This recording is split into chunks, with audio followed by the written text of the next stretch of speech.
So, nandito na kami sa tuktok ng Silent Temple. So, yan. Galing kami doon sa labas. Sa baba kanina. Yan. So, after dito, bababa din kami. Papunta naman kami sa ibang farm resort.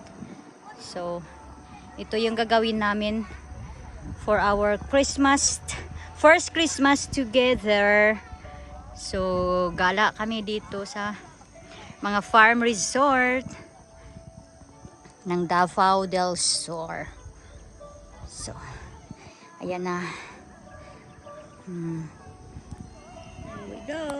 Very nice.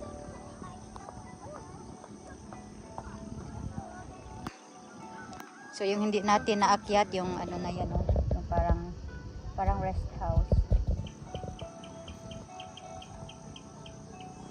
Ayan na siya, naghintay na siya sa akin. Baba, Sarah! Baba!